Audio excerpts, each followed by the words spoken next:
Bonjour les amis lions, j'espère que vous allez bien. Bienvenue dans votre guidance générale pour la période du 1er au 15 avril. Nous allons voir les conseils des guides ainsi que les messages et les énergies qui se mettent en place pour vous.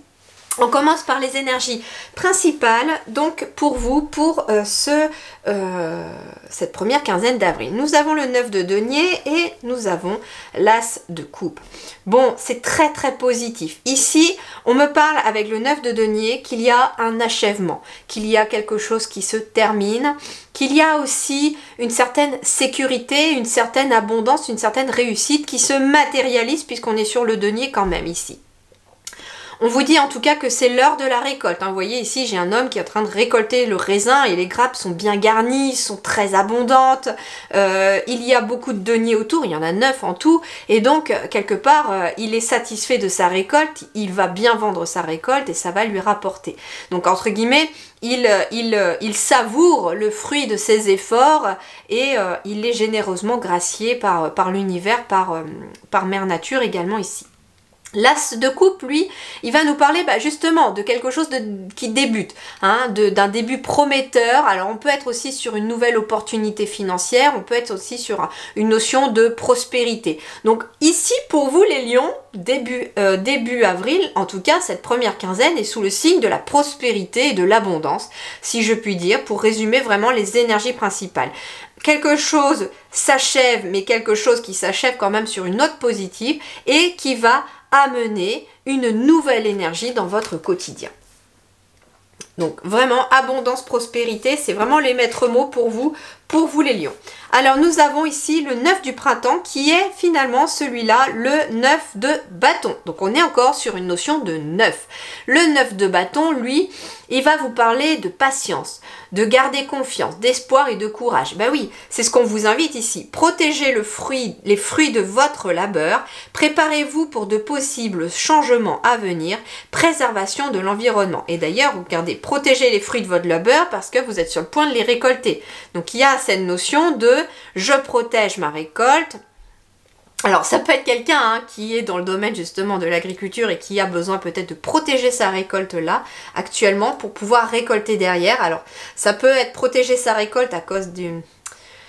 Bon, alors je vais vous dire parce que je reçois le message, si quelqu'un est dans l'agriculture ou est en train de cultiver, même un potager, prévoyez quelque chose parce que les guides, j'ai reçu l'information de mes guides que l'été va être, ça va être encore plus chaud que l'année dernière. Donc il peut être question de sécheresse qui pourrait malmener les récoltes. Et puis là j'ai la sensation qu'il y a des grêles aussi qui vont pas tarder à arriver d'ici le mois d'avril-mai. Donc il y a cette notion de protéger vos récoltes ou protéger la récolte. Mais au sens propre et au sens figuré aussi, c'est-à-dire que si vous avez mis en place des choses, fourni beaucoup d'efforts par rapport à des choses que vous avez envie de récolter maintenant, protégez aussi, ne laissez personne ni rien et surtout pas votre mental, me disent les guides, détruire cela. Ne pas être dans l'autodestruction aussi. On vous dit préparez-vous aussi pour des possibles changements à venir. Donc en effet, il y a des changements qui sont à venir et qu'il faut vous s'y préparer. Alors ça peut être aussi vous qui allez lancer ces changements. Par exemple, pour ceux qui tiendraient un potager, par exemple, cette année, moi aussi, je suis en train d'en mettre un en place, surtout avec tout ce qui se passe actuellement, pour au moins être sûr aussi de ce que l'on mange. Donc petite anecdote personnelle et en fait je vais mettre en place des oyas dans mon potager, ce qui va limiter aussi la consommation d'eau pour pouvoir arroser les légumes et ils sont comme les pots sont enterrés dans la terre en fait l'évaporation est beaucoup moindre et donc les plantes sont suffisamment irriguées et pour plus longtemps même s'il fait chaud. Donc voilà, et vous pouvez fabriquer vos propres oyas avec des pots en terre cuite non vernis et un bouchon de liège. On trouve tout ça sur internet, comment le faire, et c'est assez simple à faire, et donc ça permet aussi d'arroser les plantes avec des oyas, et c'est tout à fait... je sais pas, j'entends vraiment système d'irrigation naturel qui permet aussi de garder aussi sa récolte pour ceux qui ont éventuellement aussi un potager et qui ont envie de récolter cela. Mais voilà, ça c'était pour le sens propre et le sens figuré, comme je vous disais. Prenez soin en tout cas de ce que vous avez mis en place. Vous êtes sur le point d'aboutir, donc ne laissez rien ni personne finalement détruire ce que vous avez mis en place et tous vos efforts non plus.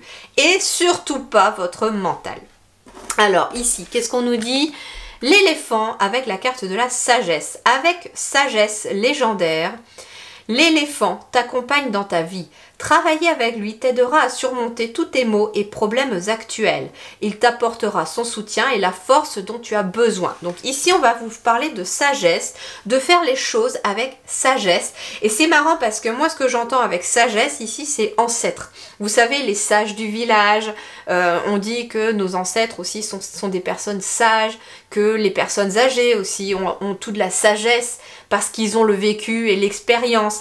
Et j'ai la sensation ici qu'on nous parle aussi de reconnexion à vos ancêtres pour pouvoir récupérer toute leur sagesse, récolter leur sagesse aussi, mais vous aussi, quelque part aussi, cette récolte que vous êtes sur le point de récupérer pour quelque chose de nouveau et de positif, ça peut être aussi le fruit de vos expériences, tout simplement, qui vous ont permis de mûrir. C'est vous finalement qui avez mûri aussi, qui avez appris à changer votre vision des choses ou à voir les choses autrement. Alors, l'énergie principale sur le domaine professionnel, matériel, financier, les études, etc. pour tout le monde, eh bien nous avons le 3 de coupe. Bon, il y a de la célébration dans l'air avec le 3 de coupe. Hein. Le 3 de coupe, il vous parle de joie, de partage, de réconciliation, de fête, de célébration. Il y a une notion de légèreté. J'entends ici que peu importe si vous êtes en activité professionnelle ou pas, vous allez visiblement célébrer quelque chose. Alors voyons voir. Pour ceux qui sont en activité professionnelle, eh bien nous avons le renard, la croix et le fouet. Bon, alors, j'ai plusieurs choses. Premier message, on va commencer par le positif. Le message positif pour ceux qui sont en activité professionnelle, ça peut être quelqu'un qui se dirige dans un métier éventuellement plus spirituel, après avoir soit traversé des difficultés soi-même. Il y a une sorte de, vous savez que le meilleur thérapeute, c'est celui qui a fait sa propre thérapie. J'ai cette sensation ici que pour vous aussi les lions, ça peut être quelqu'un qui est très spirituel ou qui se dirige aussi dans le spirituel. Et assez rapidement, il y a une évolution spirituelle dans un travail ici qui se fait assez rapidement. Après, il peut être question aussi de conflits au travail, hein, de difficultés au travail, de conflits, de désaccords au travail qui pèsent un petit peu sur vos épaules aussi. D'ailleurs, le 3 de coupe, ça parle de réconciliation. Donc, il pourrait être question d'une réconciliation au travail ou dans votre entreprise, qu'elle soit à vous ou qu'elle ne soit pas à vous, vous pourriez être amené à vous réconcilier à la suite d'un désaccord avec un collègue ou avec une autre entreprise, peu importe. En tout cas, on est dans un conflit ou un désaccord, c'est peut-être pas un gros conflit, mais un désaccord, et finalement il y a une réconciliation. Donc on peut être sur un compromis qui est trouvé aussi, un accord qui est trouvé par rapport à une situation. Bon, j'ai rien d'autre qui vient pour l'instant. Alors pour ceux qui sont en activité professionnelle ici, bon, très clairement il y a une stabilité qui arrive ici parce qu'il y a une solution qui va émerger, mais on vous invite à avoir confiance. Alors il peut être question d'une solution qui émerge par rapport à quelqu'un d'autre. Hein. Il peut être question de quelqu'un qui vous amène une solution ou qui, dans la discussion, apporte la solution que vous cherchiez par rapport à votre façon de voir les choses. Donc on peut être bien sûr sur un bouche à oreille pour un travail qui est trouvé, pourquoi pas. Pour d'autres, on est sur une stabilité professionnelle qui arrive parce qu'il y a une nouvelle porte qui s'ouvre et on vous invite à garder confiance en vous et surtout pas à être dans le mental parce que ça risque de vous mettre un petit peu dans des mauvaises énergies parce que le 3 de coupe ici, vous célébrez quelque chose. Donc il y a ce sentiment-là. Donc en effet, le 3 de coupe aussi peut symboliser la dispute, le manque de soutien ou la déception. Donc on peut être en effet sur un conflit ici pour ceux qui sont au travail qui provoque une déception. Vous êtes peut-être déçu de quelqu'un en qui vous aviez confiance et qui vous a un peu déçu parce que cette personne ne vous a peut-être pas soutenu. Ça peut être un ou une collègue qui aurait dû vous soutenir dans un désaccord au travail et qui ne vous a pas soutenu. Donc on pourrait être là-dessus. Donc il pourrait y avoir une certaine déception pour certains. Mais pour d'autres, il y a quand même le fait de rester confiant, de garder confiance. D'ailleurs, les guides me disent attention parce que même si ça peut être pas forcément très positif, il y a toujours une raison aux choses. Ça veut dire que si, par exemple, il est question d'une personne en qui vous avez confiance, qui ne vous soutient pas dans une problématique et finalement vous êtes déçu, c'est soit parce qu'elle avait ses raisons de ne pas le faire parce que ça pouvait peut-être se retourner contre elle, elle avait peur, donc peut-être essayer de comprendre le point de vue de cette personne-là, et ça peut être aussi tout simplement parce que c'est pas une vraie personne de confiance et que quelque part vous y voyez son vrai visage. Donc ça peut être dans les deux cas. D'accord? Soit c'est pas du tout une personne de confiance, soit au contraire c'est une personne de confiance, mais qu'il y avait pour elle aussi une vraie problématique et que elle a essayé de se dépatouiller comme elle l'a pu. D'accord? Donc quelque part, il y a ce que les guides vous invitent à faire, c'est essayer de comprendre le point de vue de l'autre aussi avant de vraiment pouvoir juger l'autre. D'accord? Et puis de se dire aussi qu'est-ce que moi j'aurais fait si j'avais été à sa place. Ça peut aider aussi à passer ce cap de conflit et à amener la réconciliation aussi. Alors ça peut être déjà quelque chose qui a eu lieu puisque je peux avoir la réconciliation. Donc ça peut être quelqu'un qui dans le passé ne vous a pas soutenu et on se réconcilie parce que on se met à la place de l'autre aussi. Si j'avais été à sa place, peut-être que j'aurais réagi pareil parce que voilà, ça aurait été beaucoup plus impactant. À voir, d'accord? À voir pour vous en tout cas, mais vous prenez que ce qui résonne. Hein. Pour d'autres, il y a une porte sur un CDI qui arrive ici pour vous. Ça pouvait être un poids, cette recherche d'emploi pour certains, mais restez confiants aussi. Pour d'autres, il peut être question, si vous êtes par exemple à la retraite, comment dirais-je, ça peut être une nouvelle porte ou un nouveau lieu de vie aussi, dans lequel on va être plus en harmonie ou en tout cas on est beaucoup plus stable. À voir, où l'herbe est plus verte on me dit, en tout cas ça peut être quelque chose comme ça. Un déménagement envisagé ou de s'installer ailleurs peut-être pour sa retraite. Alors pour le relationnel, nous avons le valet de coupe. Alors pour le relationnel, le valet de coupe, lui, il va nous parler d'un nouvel amour pour certains. Donc pour les célibataires par exemple, même pour les couples, on peut être ici sur la rencontre de quelqu'un de nouveau. Un nouvel amour qui peut être vraiment sur le plan amoureux, mais ça peut être un nouvel amour dans le sens amical aussi, une nouvelle amitié. En tout cas, on peut parler d'une nouvelle relation avec qui ça peut matcher, d'accord? Que ce soit sur le plan professionnel, amical ou bien amoureux, bien entendu. Pour d'autres, il va être question de recevoir des messages intuitifs, mais ça peut concerner d'autres relations.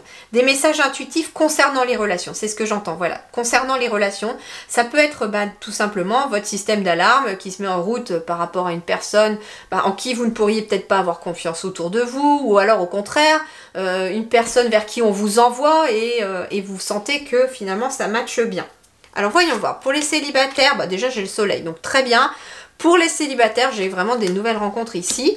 On me dit qu'il faudra peut-être prendre un risque, faire un choix qui peut être une prise de risque pour vous parce que ça peut être dans le sens où, comment dirais-je, si je vais dans cette nouvelle relation que je rencontre, peut-être que je pourrais me planter. Mais peut-être aussi que ça peut être la bonne personne, celle avec qui je vais vraiment construire des projets, faire des choses ensemble.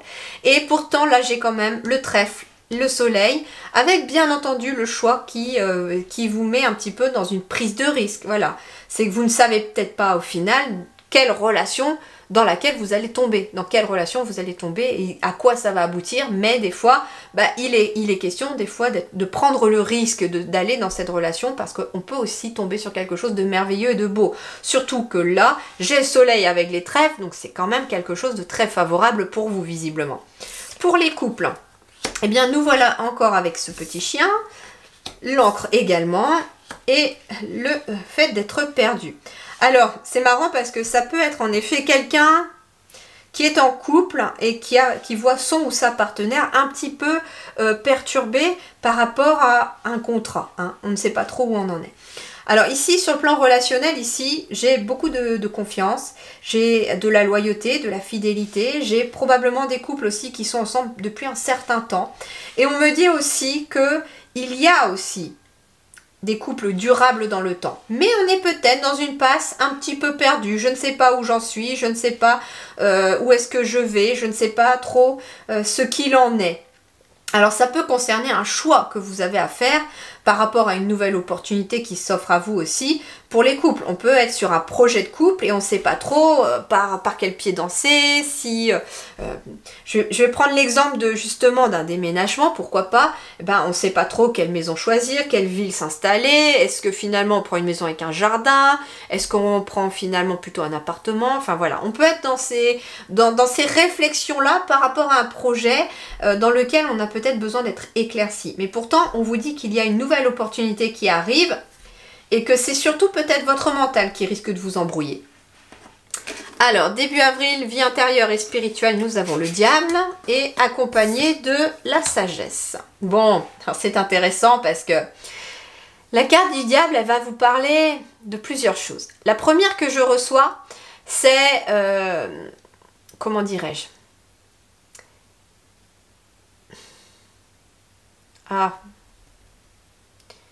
Vous savez, c'est le fait d'être attiré, tenté. C'est le mot tentation, j'entends. Et on vous invite à faire preuve de sagesse par rapport à certaines tentations. Bon, je ne sais pas de quoi il va s'agir pour vous, mais visiblement, vous pourriez avoir certaines tentations à l'intérieur de vous qui vont se passer et on va vous inviter à faire preuve de sagesse. D'ailleurs, j'ai quand même 2 fois la sagesse. J'avais l'éléphant et là, j'ai la chouette qui nous parle de sagesse et finalement de faire les choses avec sagesse. D'accord?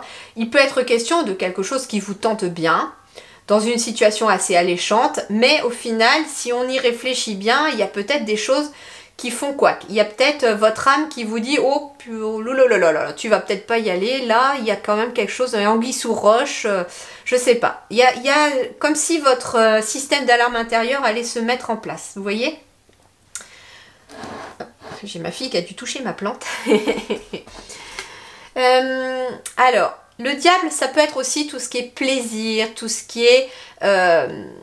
mais plaisir dans le bon sens, c'est-à-dire il est sage aussi de temps en temps de se faire plaisir, de faire des choses qui vous mettent dans des belles énergies, qui vous mettent vraiment dans des bonnes vibrations, dans des bonnes vibes comme on dit. Hein. En tout cas, c'est ce qu'on vous invite à faire aussi, mais faites-le avec sagesse, c'est-à-dire ni trop peu, ni trop pas passé. Je sais pas comment on dit. Ni trop peu, ni beaucoup, ni trop excès. Donc en fait, c'est vraiment dans la juste mesure, avoir des temps de loisirs, de plaisir, des moments de joie, des moments où on se fait vraiment plaisir intérieurement, par des choses vraiment que vous aimez faire. Et puis, il y a des moments où par contre, voilà, on se dit, bah non, là c'est plutôt le temps pour le travail, pour la réflexion. Et puis on mesure les choses, il y a une sorte de tempérance qui se fait. Alors elle n'est pas tombée, mais il y a une sorte de tempérance aussi qui peut se faire. C'est-à-dire, voilà, faire des choses qui vous font plaisir, mais tout en gardant une certaine sagesse, une certaine maîtrise, j'entends. Voilà les amis lions, je vous souhaite en tout cas une très belle première quinzaine d'avril. Prenez grand soin de vous. Merci du fond du cœur, à très bientôt.